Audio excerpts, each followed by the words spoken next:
आज हमारा लेसन जिसमें हम लोग पढ़ने वाले हैं जैविक वर्गीकरण। इससे पहले वास्तविक में हमने फर्स्ट लेसन में पढ़ चुके थे जैविक जो जीवों का वर्गीकरण, नामकरण और पहचान, जिसके बारे में आज हम लोग जानने वाले हैं जैविक वर्गीकरण के बारे में। वास्तविक में जो वैज्ञानिकों ने हमारे इस जीव को कई श्रेणियों में जो बांटा है उस पर ये महत्वपूर्ण चीज है जैविक वर्गीकरण। इसके इतिहास के बारे में जब हम लोग जानकारी प्राप्त करते हैं, देखते हैं, तो पहले क्या था हमारे जीव जंतु, उसको किस नाम से जाना जाता था, अभी क्या है, ऐसे जानकारी हमको प्राप्त होती है।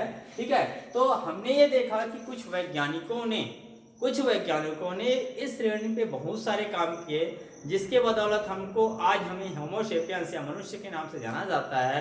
कई जीवों को पौधों के नाम, ठीक है, में रखा गया, जंतुओं में रखा गया, कौन कैसे है, इन सब के बारे में जाना गया। तो इतिहास के बारे में बात करते हैं तो जीवों का वर्गीकरण का सबसे पहला चरण की बात करते हैं, प्रथम चरण की बात करते हैं, तो सबसे पहले हमको चंद्रयोग्य के नाम से,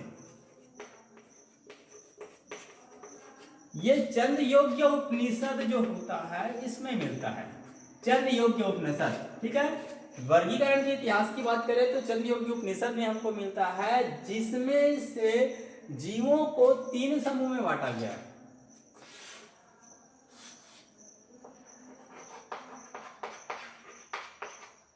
तीन समूह में बांटा गया। अब वो 3 समूह कौन कौन से हैं? सबसे पहले आता है इसमें जीवज, दूसरा आता है अंडज और तीसरा आता है उभयज। ठीक है, आपको टॉपिक में ही सब कुछ मिल जाएगा। ठीक है, जीवज का मतलब ही होते हैं ऐसे जीव जो डायरेक्ट बच्चे को पैदा करते हैं, डायरेक्ट संतान जो पैदा करते हैं जीवों को। ठीक है, तो इनको बोला गया है किसके अंतर्गत, जीवों को, जीवज के रूप में बच्चे पैदा करने वाले।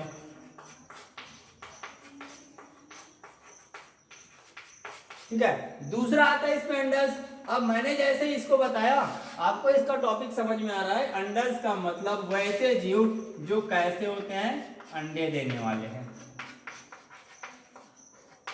और तीसरा की बात कर रहे हैं उभयज। उभयज का मतलब ऐसे जीव की बात करेंगे जो थल और जल दोनों में रहता है। उसको आप मेढक के बारे में पढ़ चुके हैं, जिसको आप लोग उभयचर के नाम से जानते हैं, तो वही है इसमें उभयज, जो जल थल इन सब जगहों में रह सकता है, या फिर जो बच्चे भी दे सकते हैं और अंडे भी पैदा कर सकते हैं। ऐसे किसके अंतर्गत रखा गया है, उभयज के अंतर्गत रखा गया है। ठीक है, तो अब इसके आगे जब हम बात करते हैं, तो हिप्पोक्रेट्स और अरस्तु, इन लोगों ने इनको अलग अलग श्रेणी में बांटा, उनकी पहचान दिलाई, हमने उनको जाना कि वो क्या चीज है।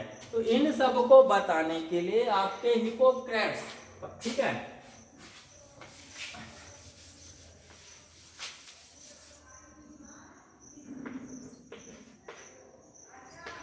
हिप्पोक्रेट्स वह किसने बोला, मैं, अरस्तु। इसमें से आपको पहले ही पता है कि अरस्तु होता है वो जीव विज्ञान के जनक के रूप में जाना गया है। ठीक है, और हम मैं बता देता हूं आपको, तो वनस्पति विज्ञान के जनक कौन था आपके, वनस्पति विज्ञान के आपके जनक थे डायरेक्ट थियोफ्रास्टस।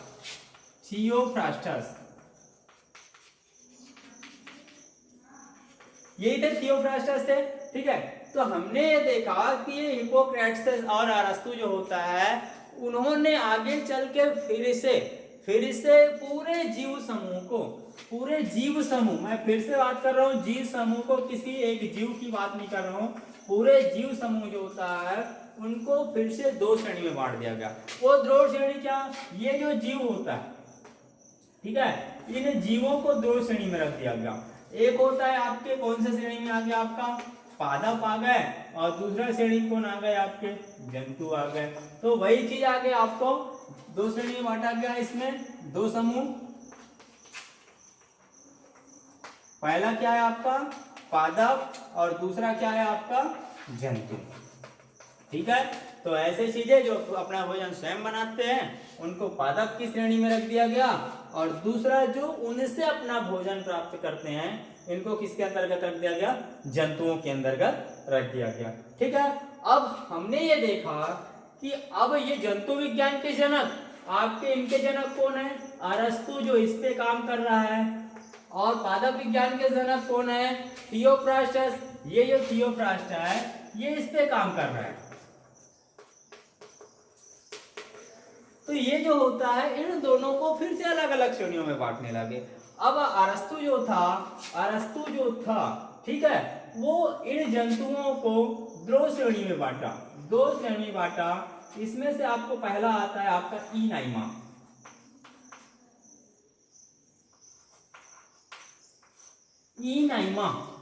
इनाइमा ऐसे जंतुओं को बोला जाता है जिसके शरीर में लाल रक्त कणिका होती है, उसको बोलते हैं इनाइमा।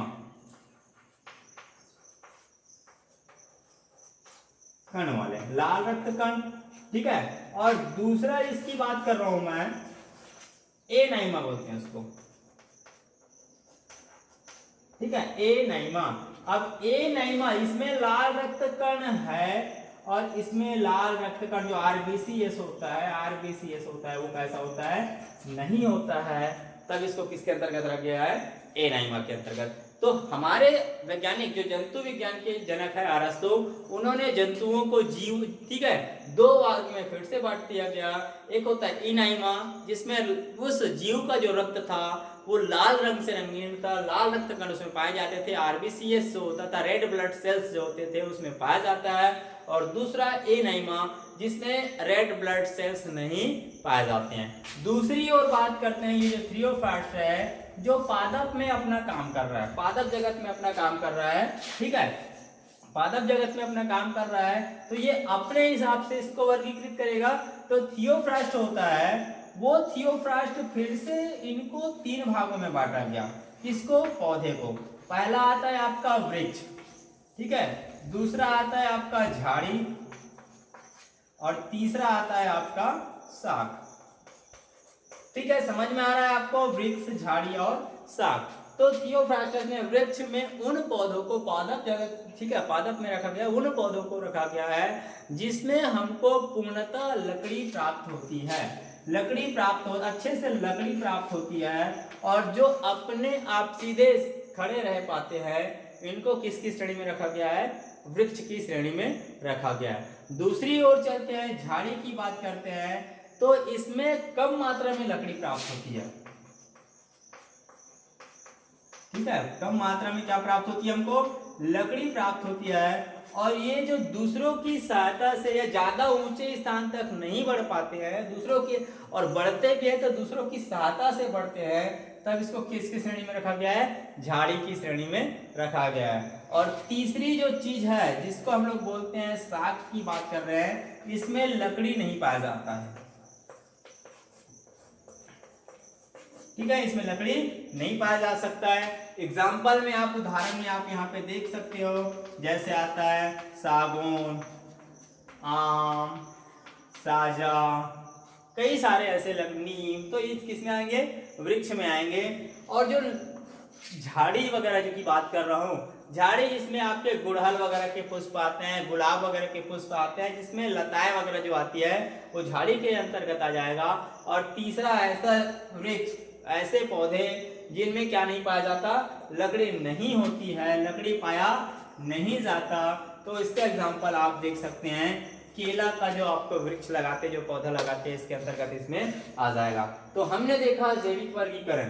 ठीक है, तो आगे इनके और हम लोग अगले वीडियो में पढ़ेंगे। तो wait for my next video.